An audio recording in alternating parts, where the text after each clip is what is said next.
সমতার পথে এগিয়ে যাই একসাথে। অর্থায়নে FCDO, পরিচালনায় transformative economic policy programme of UNDP Bangladesh. সবাইকে স্বাগত জানাচ্ছি সমতার পথে এগিয়ে যাই একসাথে শীর্ষক আজকের পডকাস্টে। FCDOর অর্থায়নে UNDP পরিচালিত transformative economic policy programme radio স্বাধীনের সহায়তায় 10 পর্বের পডকাস্ট সম্প্রচার করছে 16 Days of Activism Against Gender-Based Violence ক্যাম্পেইনের অংশ হিসেবে, যার মূল উদ্দেশ্যই হচ্ছে সাধারণ জনগণের মধ্যে জেন্ডার সমতা এবং নারীর অর্থনৈতিক ক্ষমতায়ন বিষয়ে সচেতনতা তৈরি করার জন্য। আজকের এই পডকাস্টে আপনাদের সাথে আছি আমি শারমিন ইসলাম। আমি কাজ করছি UNDP-তে জেন্ডার টিম লিডার হিসেবে। শুরুতেই জানিয়ে রাখছি যে আমাদেরকে আপনারা শুনতে পাবেন 92.4 FM-এ রেডিও স্বাধীনের অ্যাপ থেকে বা ওয়েবসাইট radioswadhin.fm ভিজিট করে। এছাড়াও লাইভেও দেখতে পারেন রেডিও স্বাধীনের ইউটিউব চ্যানেল এবং ফেসবুক পেজে। আমাদের আজকের পডকাস্টের বিষয়টি হচ্ছে ইউথ অ্যাজ ইকোনমিক ক্যাটালিস্ট। আমরা আলোচনা করব অপরচুনিটিস এবং চ্যালেঞ্জেসগুলো নিয়ে। আমাদের সাথে কথা বলবেন আজকে দুজন অতিথি। চলুন তাদের সাথে পরিচিত হয়ে নেই। আমাদের সাথে আছেন AKM ফাহিম মাসরুর, তিনি বিডি জবসের কো-ফাউন্ডার এবং CEO। ধন্যবাদ মাসরুর ভাই আমাদের সাথে জয়েন করার জন্য। আমাদের সাথে আরও আছেন আলমির আহসান আসিফ, তিনি USAIDর বিজয়ী প্রজেক্টের ডেপুটি চিফ অফ পার্টি। অসংখ্য ধন্যবাদ দুজনকে আমাদের সাথে আজকে যুক্ত হবার জন্য। আমার অনেকগুলো প্রশ্ন আছে আপনাদের কাছে। আমার ধারণা যে আমাদের যারা আজকে দর্শক শ্রোতা আছেন তারা অনেক কিছু জানতে চায় আপনাদের কাছে। তো সেই সব কথা বলার আগে চলুন দেখে আসি কয়েকটা ছোট্ট ভিডিও ক্লিপস, যেখানে আমরা চেষ্টা করব জানতে যে বাংলাদেশের সাধারণ জনগণ এই বিষয়টি নিয়ে কী ভাবছে। আসলে আমরা হচ্ছে আধুনিক যুগের মানুষজন, মানে লিবারেল মাইন্ডেড পিপল, যার কারণে আমরা একটু থিঙ্ক করতে পারি পজিটিভভাবে। আমরা জিনিসগুলো অ্যাডাপ্ট করতে পারি, যে কোনো কিছু তাড়াতাড়ি, বা যে কোনো চেঞ্জেস আমরা হচ্ছে বুঝে শুনে অ্যাকসেপ্ট করতে পারি। সেই অনুযায়ী আসলে আমার মনে হয় যে তরুণরা ঠিক দিকেই আগাচ্ছে। আমার মতে ঠিক পথে এগোচ্ছে, কারণ হচ্ছে এই কয়দিন আগে যে বৈষম্য বিরোধী আন্দোলন হলো, এখানে কিন্তু তরুণদের ভূমিকাই সব থেকে বেশি। এখন আমার মনে হয় যে ছেলেদের পাশাপাশি মেয়েরাও অনেকটা এগিয়ে গিয়েছে। এই কয়দিন আগেও তো হচ্ছে সাফ বিজয়ে কিন্তু মেয়েরা ফুটবলাররাই হয়েছে। ছেলে মেয়ে ভেদাভেদ না, এদেরকে মানে একই দৃষ্টিভঙ্গিতে দেখা উচিত আমাদের সবার, প্রত্যেকেরই। তো তাহলে কাঁধে কাঁধ মিলে আমরা আমাদের দেশকে অনেক এগিয়ে নিয়ে যেতে পারবো। ম্যাক্সিমাম তরুণরাই একটা মধ্যবিত্ত পরিবার থেকে বিলং করে, সো সেক্ষেত্রে দেখা যায় যে অনেক বড় বড় স্বপ্ন বা বড় বড় উদ্যোক্তা হওয়ার যে একটা প্রেরণা বা বড় বড় উদ্যোক্তা হওয়ার যে একটা আকর্ষণ, আমরা আসলে অর্থনৈতিক বাধার কারণে সেগুলো আসলে সম্পন্ন করতে পারি না। উন্নত ইউরোপের কান্ট্রিগুলো কী হয়, সব কিছু মিলে তারা ওয়েল ডেভেলপ হয়ে আসে, যে কারণে তাদের কাজের ক্ষেত্রে সেটা হচ্ছে সুযোগ সুবিধাটা বেশি পায়। যেমন আমরা সাম্প্রতিক টাইমে দেখতে পাচ্ছি স্টুডেন্টকে দিয়ে ট্রাফিকটা এখন কন্ট্রোল করা হচ্ছে। সো এভাবে যদি প্রত্যেকটা সিস্টেমে যদি পরিবর্তনটা আসে, ইনশাল্লাহ আমরা মনে করি যে উইদিন 5 ইয়ার্সের মধ্যে আমরা একটা ভালো কান্ট্রির মধ্যে চলে যেতে পারবো। আপনি যদি ঘর বাইরে দেখেন, আপনার আব্বু অফিসে যাচ্ছে, বাসায় তো আব্বু নেই, বাসায় কিন্তু সংসারটা চালাচ্ছে আম্মুই। তাহলে কি হলো, তারা পাশাপাশি হাল ধরছে। কিন্তু এমনটা না যে শুধুমাত্র পুরুষ হাল ধরছে বা নারী বা তরুণ হাল ধরছে, তরুণীরা হাল ধরছে না। অনেকগুলো মতামত আমরা দেখলাম। আমরা সবাই জানি যে খুবই রিসেন্টলি একটা বড় ধরনের মুভমেন্ট কিন্তু আমাদের ইউথদের মাধ্যমে হয়ে গেল না, তারা আমাদের সিস্টেমে একটা বড় ধরনের চেঞ্জ নিয়ে এসেছে। তো সেই জায়গা থেকে আমার মনে হয় যে যদি আরেকটু শিফট করে যাই, যদি আমাদের ইকোনমির দিকে তাকাই, তাহলে আমার প্রথম প্রশ্ন ফাহিম ভাই আপনার কাছে। আপনি এমন একটা জায়গায় কাজ করেন, আমরা সবাই জানি যে বিডি জবসে প্রতি সেকেন্ডে মানে অসংখ্য মানুষ যারা কর্মক্ষম তারা কিন্তু চাকরি খুঁজে বেড়াচ্ছে না, তাদের সুইটেবল জব তারা খুঁজছে। তো সেখানে আপনার কি মনে হয় যে জব সেক্টরটা, এটাকে যদি আমরা আরেকটু মোর ইনক্লুসিভ এবং ইকুইটেবল করতে চাই, তাহলে সেক্ষেত্রে আমাদের যারা ইউথ আছে, যারা তরুণীরা বা তরুণরা রয়েছে, তারা কি ধরনের ভূমিকা রাখতে পারে, সেটি একটা বিষয়। আরেকটা হচ্ছে যে সেই ক্ষেত্রে আমাদের কী ধরনের সুযোগগুলো রয়েছে কিংবা কী ধরনের চ্যালেঞ্জেসগুলো রয়েছে বলে আপনি মনে করেন? ধন্যবাদ আপনাকে প্রশ্নের জন্য। আমার কাছে মনে হয় যে কি করতে পারে সেটা নিয়ে প্রথমে আলোচনা করি। দেখেন, অনেক ক্ষেত্রে কিন্তু আমাদের বাধাটা, আমাদের অনেক ধরনের বাধা আছে, ইকোনমিক বাধা, সোশ্যাল বাধা, অনেক কিছু আছে। বাট আমি মনে করি মেইন বাধাটা আসলে আমাদের নিজস্ব মানসিকতায়। দেখেন, একটু আগে আমরা যা শুনছিলাম আমাদের যে তরুণরা গত জুলাই মাসে অগস্ট মাসে যে আন্দোলনটা করেছে, এই আন্দোলনে কিন্তু একটা টিপিং পয়েন্ট ছিল। হ্যাঁ, এটা আমি অনেক ছাত্রছাত্রীদের সাথে কথা বলে দেখেছি। তারা বলল যে দেখেন, আমরা তো আন্দোলনে এরকম অনেক গত কয়েক বছর অনেক ক্ষেত্রেই হচ্ছিল, বাট এই আন্দোলনের ক্ষেত্রে দেখা গেছে যখন আমাদের ফিমেলরা এগিয়ে এসেছিল, হ্যাঁ, পার্টিকুলারলি দেখবেন আপনার ঢাকা ইউনিভার্সিটি, ইডেন কলেজ বা ইভেন প্রাইভেট ইউনিভার্সিটি, ওইখানকার ছাত্রীরা যখন এগিয়ে আসলো তখন কিন্তু এটাকে আর থামিয়ে রাখা যায়নি। হ্যাঁ, তো এই যে ছাত্রীরা কেন এগিয়ে আসলো, দেখা যাবে যে অনেক ক্ষেত্রে তারাই এগিয়ে এসেছিল because they felt that they could make a difference. এই যে কনফিডেন্সটা নিজের, এবং এটা কিন্তু নিজের ভিতর থেকে এসেছিল। তা আমি মনে করি আমাদের যত জেন্ডার বৈষম্য বলি না কেন, সব কিছু বলি না কেন, এটার বাধা থাকবেই। আমি যদি উন্নত বিশ্ব চিন্তা করি সেক্ষেত্রেও কিন্তু এই বাধাগুলি আছে, কিন্তু এই বাধাটার সবচেয়ে বড় যে জিনিসটা করা দরকার সেটা হচ্ছে নিজের প্রতি কনফিডেন্স রাখা। এবং আমি আসলে এইবারে যে আন্দোলনে মানে অত্যন্ত নিজেও অনেক অনুপ্রাণিত হয়েছি যেভাবে ছাত্রছাত্রীরা এবং বিশেষ করে ছাত্রীরা এগিয়ে এসছে।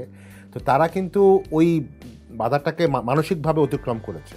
আমি যদি এখন জব মার্কেটে যাই, আমরা এটা দেখি যে আসলে আমাদের যদি পড়াশোনার, যেহেতু ইউনিভার্সিটি বা কলেজ থেকে যারা আসছে, আপনি যদি দেখেন গত 10 থেকে 20 বছরে কিন্তু দেখবেন ছাত্রীরা, বিশেষ করে ফিমেলরা কিন্তু কম্পারেটিভলি একাডেমিক্যালি বেটার করছে, তাদের রেজাল্টও ভালো থাকছে, তাদের পাশের রেট বলেন বা সব কিছু কিন্তু তারা অনেক ক্ষেত্রে ভালো করছে।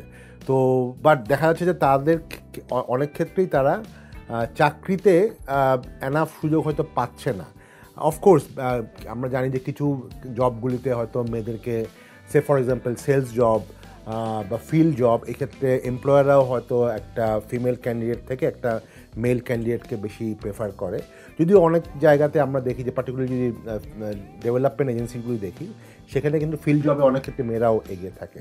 বাট জেনারেলি কর্পোরেট জবের ক্ষেত্রে, যেসব একটু ফিল্ড জবের ক্ষেত্রে ছেলেদেরকে প্রেফারেন্স দেওয়া হয়, কিন্তু আবার অনেক জবের ক্ষেত্রে আবার ফিমেলদের প্রেফারেন্স দেওয়া হয়।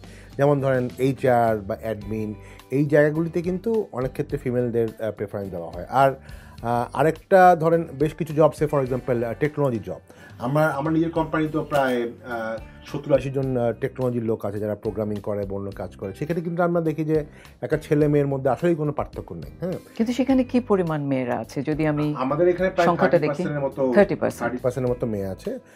এটা ঠিক যে সব অর্গানাইজেশনে অনেক ক্ষেত্রে দেখা যাবে যে 10-15% থাকে, বাট এই ক্ষেত্রে যে যত না বেশি আই উড সে দ্যাট এমপ্লয়াররা দিচ্ছে না, তার থেকে কিন্তু আমরা সামহাও দেখি যে অনেক জবের ক্ষেত্রে মানে যেটা হচ্ছে যে একটু আগে বললাম যে মেয়েরা কিন্তু পড়াশোনায় খারাপ করছে না, কিন্তু অনেক ক্ষেত্রে দেখা যাচ্ছে পড়াশোনাটা করার পরে, ইমিডিয়েটলি পাস করার পরে তারা চাকরির জন্য খুব বেশি ইন্টারেস্টেড হচ্ছে না বিভিন্ন কারণে। হ্যাঁ, অনেকে হয়তো ফ্যামিলিগত কারণে, তার হয়তো ফ্যামিলি হয়তো অনেক ক্ষেত্রে প্রেশার দেয় যে ঠিক আছে আগে তোমার ফ্যামিলি শুরু করো, তারপরে তুমি চাকরি করো, এটা একটা কারণ। আর বাট অনেক ক্ষেত্রে কিন্তু দেখা যাচ্ছে অনেক মেয়েরা কনফিডেন্স পাচ্ছে না যে আমি ঠিক আছে, আমি পাস করেছি, আমার রেজাল্ট তো ভালো, কিন্তু আমি কি এই চাকরিটা করতে পারবো কিনা, এমপ্লয়ারকে আমাকে সুযোগ দিবে কিনা। তো ওই যে আমি প্রথমে যেটা বলছিলাম, একটা মানসিক ব্যারিয়ার। আমাদের মেয়েদের এখন বুঝতে হবে যে এমপ্লয়াররাও কিন্তু জানে যে বেশিরভাগ জবের ক্ষেত্রে একটা ছেলে যতটুকু পারফর্ম করে একটা মেয়ে একইভাবে পারফর্ম করবে। এবং অনেক ক্ষেত্রে আমরা দেখেছি যে কিছু এমপ্লয়ার, যেমন যেটা বললাম টেকনোলজি জব, অফিস জবে মেয়েদেরকে প্রেফার বেশি করে, বিকজ তারা দেখে যে তারা আসলে মাছ মোর সিনসিয়ার। কারণ ছেলেদের ক্ষেত্রে একটা জিনিস আমরা দেখি যে ছেলেদের ক্ষেত্রে জব সুইচ করার ব্যাপারটা অনেক প্রবণতাটা বেশি থাকে, মেয়েদের ক্ষেত্রে তারা একটু ভালো এনভায়রনমেন্ট পেলে তারা কিন্তু সহজেই জব সুইচ করে না। হ্যাঁ, তো সেই জায়গাটা কিন্তু আমার কাছে মনে হয় মেয়েদের মধ্যে কনফিডেন্সটা থাকতে হবে, তারা জব অ্যাপ্লাই করলে তারা কিন্তু রাইট প্রপার এক ধরনের ট্রিটমেন্ট কিন্তু পাবে। সেই জায়গাটা আমার কাছে মনে হয় আস্তে আস্তে আমার মনে হয় যে তরুণীরা আজকে এই পডকাস্টটি দেখছে তারা উদ্বুদ্ধ হবে। আপনি দুটো বিষয়ে খুব এমফাসিস দিয়েছেন, কনফিডেন্স ইজ ভেরি ইম্পর্ট্যান্ট, এবং তাদেরকে এই জায়গাতে কনফিডেন্ট হতে হবে যে যদি রাইট স্কিল তাদের থাকে। সো স্কিল সেটের জায়গাতে আমরা আরেকটা অন্য প্রশ্নে যাব, কিন্তু তার আগে একটু আমি ফাহিম ভাই আপনার কথা থেকে কয়েকটা জিনিস আমার কাছে মনে হচ্ছে খুব সিগনিফিক্যান্ট। যে আপনি বলেছেন যে মেয়েদের যে এনগেজমেন্ট, আমাদের যে লাস্ট ইউথ মুভমেন্টটা যেটা হয়ে গেল, কিন্তু দেখুন আমাদের সত্যি দুঃখজনক যে পরবর্তীতে যখন আমরা অ্যাডভাইজারি জায়গাতে যখন দেখেছি তখন কিন্তু আর মেয়েদেরকে দেখতে পাচ্ছি না। সেটা কেন, এটাও কিন্তু আমাদের চিন্তা করার বিষয় আছে। তো আমি আলোচনাতে এখন যাব না। আর আপনি কয়েকটা বিষয় বলেছেন, যে এনভায়রনমেন্টের কথা বলেছেন যে কিছু কিছু employee they are ready to take এবং they are very happy to take female employees, কিন্তু সব ক্ষেত্রে হয়তো না। আচ্ছা, তো আমি আরেকটু বিস্তারিত যদি জানতে চাই, আমি চলে আসবো এখন আলমির ভাই আপনার কাছে। আমার প্রশ্ন হচ্ছে যে আমরা কিন্তু আমাদের যারা ইউথ রয়েছে তাদের একটা বড় অংশকে এখনও শিক্ষা, যে নেসেসারি যেসব প্রশিক্ষণগুলো আছে এবং কর্মসংস্থানে তাদেরকে যুক্ত করতে পারিনি। এখন বিশেষ করে আমি যদি মেয়েদের দিকে তাকাই তাহলে দেখবো যে আমাদের বিবিএস ডেটা বলছে যে অ্যারাউন্ড 43% ওয়েমেন কিন্তু আমাদের এখন ওয়ার্কফোর্সে আছে। একটা বড় সংখ্যকই কিন্তু তার মধ্যে আবার ইনফর্মাল জব করছে। সো সেই জায়গাতে আপনার কি মনে হয় যে যদি আমরা এই যে বিশাল জনগোষ্ঠী বা এই যে ইউথদের মধ্যে একটা বিশাল অংশ যাদেরকে আমরা যুক্ত করতে পারিনি এই জায়গাগুলোতে, কেমন করে তাদেরকে দক্ষতা বৃদ্ধির মধ্যে দিয়ে তাদেরকে কর্মসংস্থানে নিয়ে আসা যেতে পারে? থ্যাংক ইউ আপা। আমার মনে হয় আপনি খুব চমৎকার একটি প্রশ্ন করেছেন, এবং এই প্রশ্নের মধ্যে দুটি বিষয় আমি একটু হাইলাইট করতে চাই। একটা হচ্ছে ইউথ এবং আরেকটা হচ্ছে দক্ষতা।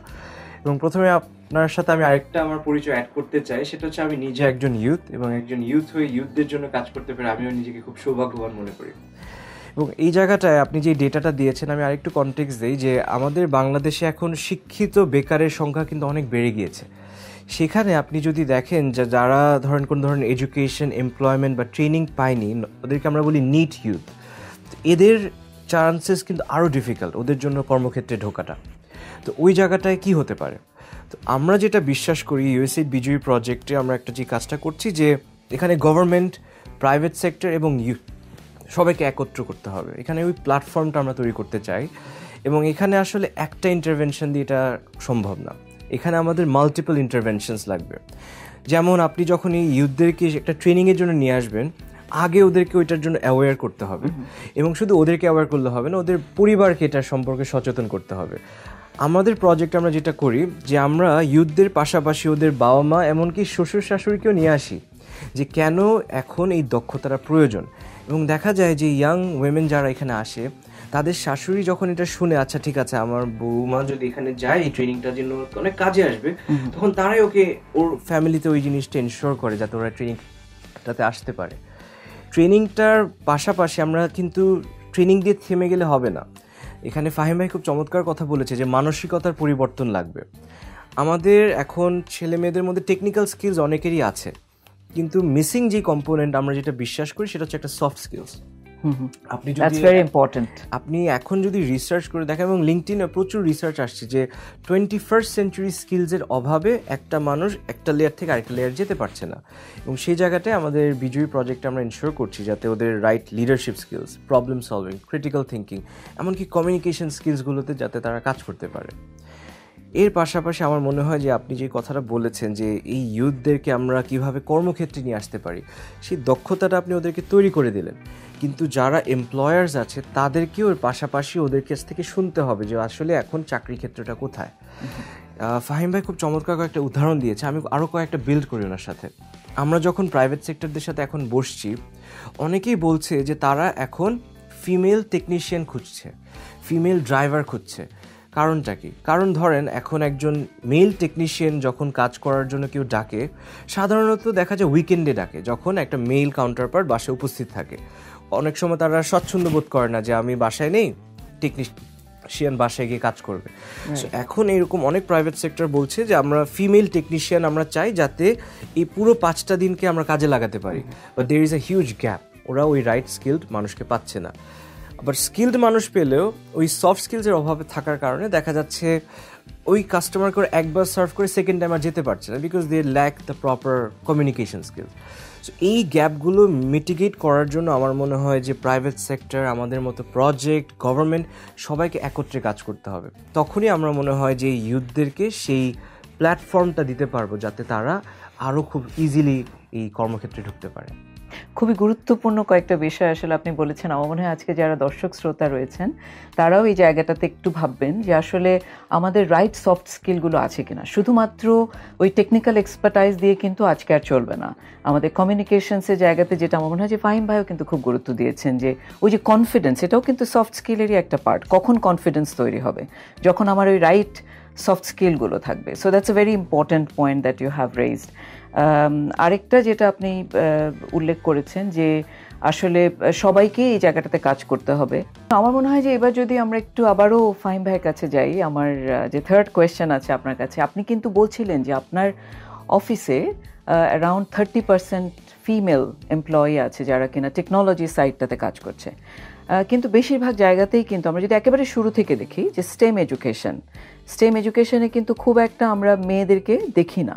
সেখানে কিছু আমাদের স্টেরিওটাইপ আছে, একেবারে পরিবার থেকেই শুরু থেকে মেয়েদেরকে মনেই করা হয় যে ওরা হয়তো এই জায়গাটাতে কাজ করার জন্য দে আর নট, মানে তারা আসলে এই জায়গাটাতে কাজ করার জন্য উপযোগী নয়, কিংবা ছেলেরা এখানে বেশি ভালো, এরকম একটা পারসেপশন কিন্তু আমাদের আছে। আর সেইটারই প্রতিফলন আমরা আবার দেখি কর্মক্ষেত্রে, তাই না? তো সেই জায়গাটাতে আমার কাছে আপনার কাছে আমার প্রশ্ন যে এইখানে এই স্টেরিওটাইপগুলো যদি আমরা দূর করতে চাই, বা যেসব প্রতিবন্ধকতাগুলো আছে, অন্যান্য যেসব প্রতিবন্ধকতা আছে, সেগুলো দূর করতে চাইলে আসলে আমাদের কি করা দরকার বলে আপনি মনে করেন? দেখেন, এটার স্টেমের যেরকম সায়েন্স, ম্যাথস, এগুলোর ব্যাপারে এক ধরনের ছিল, এটাও ঠিক যে আজ থেকে হয়তো 30-40 বছর আগে প্যারেন্টসরাও হয়তো বলতো যে না তুমি আর্টসে পড়ো বা ওরকম, বাট মেয়েদেরকে এখন কিন্তু আমার ধারণা এটা অনেক কমে এসছে। কারণ এখন কিন্তু দেখা যাচ্ছে যে আলটিমেটলি সায়েন্সে মেয়েরা অনেক ক্ষেত্রেই, মানে যদি বোর্ডের ক্ষেত্রে বলেন বা গোল্ডেন সিজিপিএতে বলেন, কোনো অংশেই মেয়েরা কিন্তু কম না। হ্যাঁ, অতএব তারা কিন্তু অলরেডি প্রমাণ করেছে। অতএব একটা মেয়ে অঙ্কতে জেনারেলি ভালো না বা সায়েন্সে ভালো না, এই কনসেপ্টটা আজ থেকে অনেক আগে ছিল, মানে এখন বোধহয় আসলে নাই। বাট অনেক ক্ষেত্রে যেটা হয় যে দেখা যাচ্ছে যে ম্যাট্রিকে আমরা সায়েন্স পড়লাম, কিন্তু আবার দেখা যাচ্ছে যে ইউনিভার্সিটি লেভেলে যে সে আবার সাবজেক্ট শিফট করে ফেলছে, সে হয়তো বিবিএ পড়ছে বা এগুলি পড়ছে। তো সেই জিনিসটা মানে একটু ব্যাপার আছে। অনেক ক্ষেত্রে যেটা প্রবলেম হয়, একটা মেয়ে অনেক ক্ষেত্রেই সোশিও ইকোনমিক কারণে বা যেটা বললাম তার মানসিক কনফিডেন্সের অভাবে সে নিজে মানে লং টার্ম চিন্তা করতে পারে না, লাইক আজ থেকে 10 বছর পরে, 20 বছর পরে আমি কোথায় যাব। হ্যাঁ, তারা কিন্তু অনেক ক্ষেত্রেই ঠিক আছে, আমি হয়তো ম্যাট্রিক ইন্টারমিডিয়েটে ভালো সায়েন্সে পড়েছি, আমার সিজিপিও ভালো, আমি আর আপাতত একটা ইউনিভার্সিটি থেকে একটা ডিগ্রি নেই, তারপরে তো মানে আমার একটা বিয়ে হয়ে যাবে। আর তারপরে কিন্তু এই পারসেপশনটা কেন তৈরি হলো বলেন তো? এটা কোথা থেকে আসলো? এটা কি আসলে মেয়েদের দায়, নাকি এটা আসলে আমাদের সমাজ যেভাবে তৈরি করেছে? সমাজের দায়, এটা তো অফকোর্স সমাজের দায়। আমরা ওদেরকে এভাবে গ্রুম করি, তাদের মানসিকতাটাকেও এভাবে আমরা শেপ করি। কিন্তু আমার কাছে মনে হয় যে যেই কারণে আমি এখন আরও বেশি আশাবাদী যে এইটাও এক ধরনের বাধা, কিন্তু এই বাধাটা কিন্তু মেয়েরা নিজেরাই ভাঙছে। এটা মানে ফ্র্যাঙ্কলি অন্য কেউ ভেঙে দিবে আমি আশা করি না। এইটা মানে যেভাবে আমি আবার বলি যে যেই আন্দোলনটা আমাদের যা শেখালো যে মেয়েরা তো কাদের জন্য ওয়েট করেনি, মেয়েদেরকে কেউ তো ডাকে নাই যে তুমি আসো, মেয়েরা কিন্তু নিজের থেকেই মনে করেছে যে এটা মানে I have to take that leadership. তারা নিজেরাই কিন্তু রাস্তায় নেমেছে। তো তারা এরকম এত বড় মানে বড় বড় পুলিশের গাড়ি, পুলিশের বন্দুকের সামনে যদি নিজেদেরকে জীবন দেওয়ার জন্য প্রস্তুত থাকে, তাহলে এই বাধাগুলো, এই মানসিক বাধাগুলো, সোসাইটাল বাধাগুলো আসলে খুবই তুচ্ছ। তা আমার কাছে মনে হয় মেয়েদেরকে এখন নিজেদেরকে আসলে ওভাবে বুঝতে হবে, বা এটা হয়তো আমরা সবাই মিলেও তাদেরকে একটু ওই জায়গাটাতে বলতে পারি যে তুমি কনফিডেন্ট হও, তুমি পারো না এমন কিছু না। হ্যাঁ, মানে অফকোর্স আমরা আমাদের আশেপাশে অনেক উদাহরণ দেখি, মেয়েরা এখন স্পোর্টসেও ভালো করছে, যে ছেলেরা যেটা পারছে না মেয়েরা সেখানে পারছে, পড়াশোনায় ভালো করছে, সব জায়গায় তো ভালো করছে। তাহলে ক্যারিয়ারে ভালো না করার তো কোনো আসলে কারণ নেই। হ্যাঁ, আমাদের ইভেন এখন অনেক বাংলাদেশে অনেক অর্গানাইজেশনে বলি, ব্যাংকে বলি, সেখানে কিন্তু মেয়েরা কিন্তু একেবারে টপ পজিশনে সিইও বা এমডি লেভেলেও কাজ করছে, ব্যবসায়ী অনেক সফল উদ্যোক্তা কিন্তু আছে। তো সেই জায়গাটাতে আমার কাছে মনে হয় যে নিজস্ব কনফিডেন্স থাকলে মানে বাধাটা কোনো বাধাই না। বাট এই জায়গাটাতে আমাদের মনে করি যে আমাদের প্যারেন্টসদের একটা বড় ভূমিকা আছে। প্যারেন্টসরা যাতে তাদেরকে ওই লিবার্টিটা দেয়। হ্যাঁ, তো সেই লিবার্টিটা যদি দেয়, কারণ at the end of the day দেখেন আমরা যতই বলি না কেন, অনেক ক্ষেত্রে দেখবেন আমাদের মেয়েদের ক্ষেত্রে এই যেটা হয়তো আপনারা অন্যখানে আলোচনা করেন, হ্যারাসমেন্ট, মানে বিয়ের পরে যে হ্যারাসমেন্ট বলেন ফ্যামিলি বা অন্যভাবে, এটার মেইন কারণটাই কিন্তু হয় আসলে তার ইকোনমিক ডিপেন্ডেন্স থাকে না। একটা মেয়ে যখন ফাইন্যান্সিয়ালি ইন্ডিপেন্ডেন্ট না থাকে তখন তার ক্ষেত্রে ইনলস থেকে এক ধরনের প্রেশার কিন্তু থাকবেই। কিন্তু একটা মেয়ে যখন দেখবেন ফাইন্যান্সিয়াল ডিপেন্ডেন্ট হয়, একটা বিবাহিত মেয়ে যদি দেখেন যদি নিজে চাকরি করে, তখন কিন্তু তার মানে সিচুয়েশনটা অনেক ডিফারেন্ট হয়, তাই না? কারণ মানে তাকে এভাবে সবসময় চাপাই দিতে পারে না।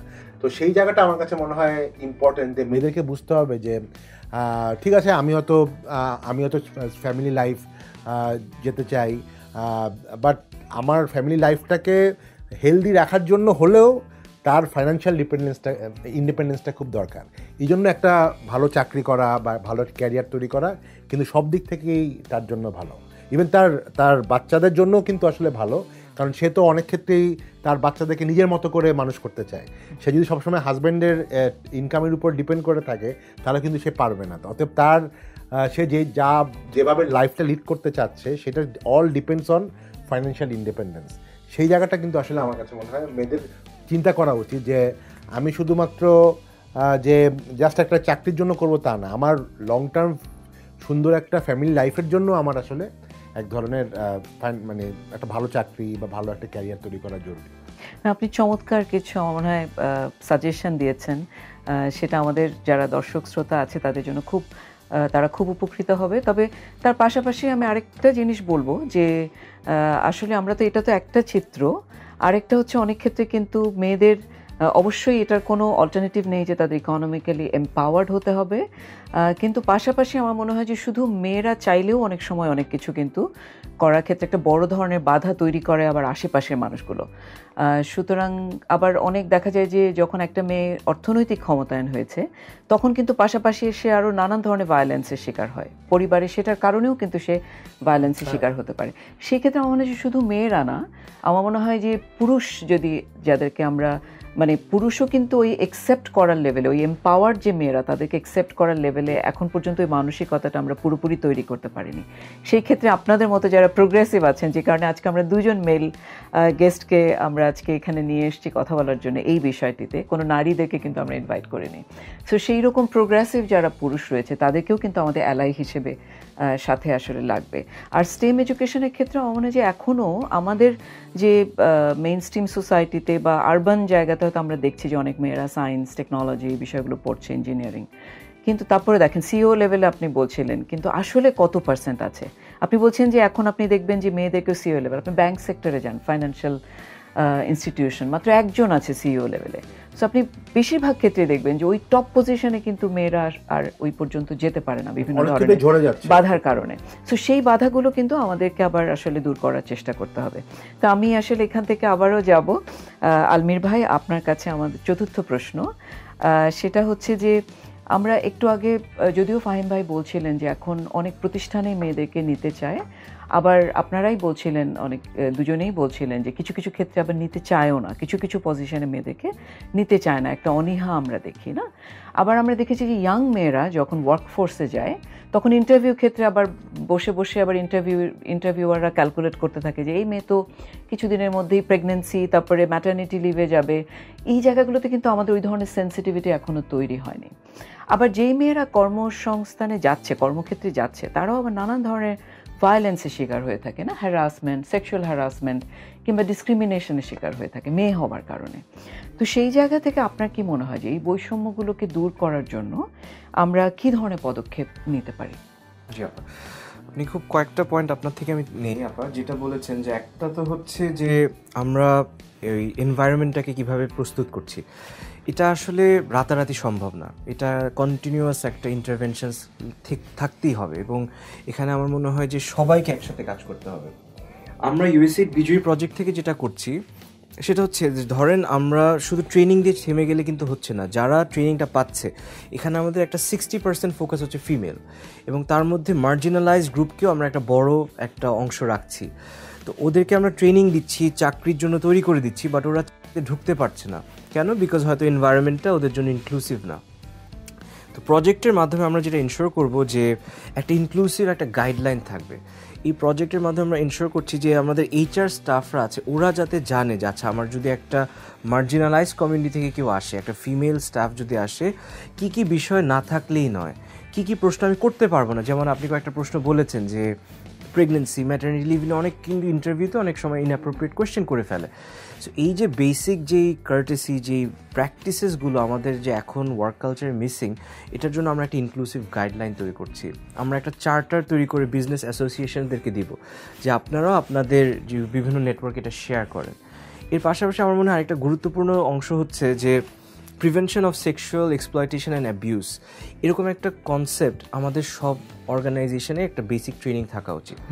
আমাদের বিজয়ী প্রজেক্টের মাধ্যমে আমরা 300টা ইউথ লেড অর্গানাইজেশনের সাথে কাজ করব, যাদের প্রত্যেককে আমরা এই ট্রেনিংটার আয়তায় আনব।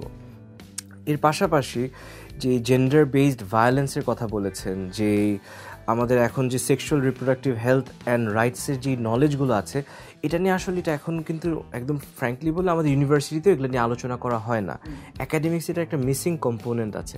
তো আমরা এখন যেটা চেষ্টা করছি যে আমাদের যে স্কিলস ট্রেনিংগুলো আছে সেটার মধ্যে এটা একটা ইনবিল্ট একটা কম্পোনেন্ট রাখছি, যাতে এই জিনিসটা নিয়ে মানুষরা শিখতে পারে। বাট আপনার যেই প্রশ্নের উত্তর হচ্ছে লং টার্মে আমার 2টা প্রপোজিশন থাকবে। একটা হচ্ছে যে অ্যাকাডেমিক্স সাইডে এই জিনিসগুলোকে ইনক্লুড করা, যে একটা মানুষের রাইটসগুলো কি কি।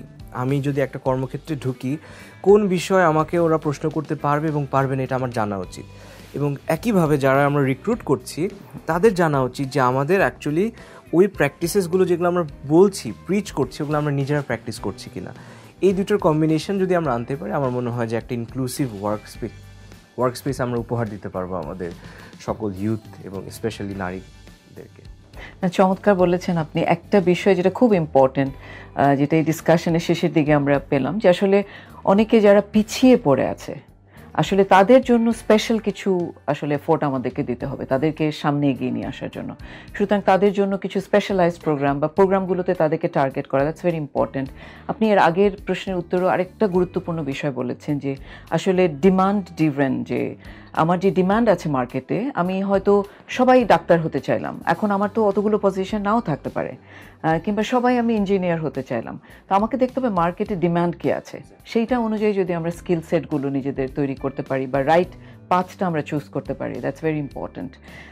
তো আমার মনে হয় যে আরেকটা গুরুত্বপূর্ণ জিনিস আপনি বলেছেন শেষে, যে আমাদের কর্মপরিবেশকে যদি আমরা সুন্দর করতে চাই, সবার জন্য একটা সহায়ক পরিবেশ তৈরি করতে চাই, তাহলে আমাদের কিছু ট্রেনিং, যেটা sexual harassment, abuse of authority, harassment, bullying, এগুলো যে করা যাবে না, একটা জিরো টলারেন্স পলিসি এবং সেই জায়গাতে সচেতনতা তৈরি করা।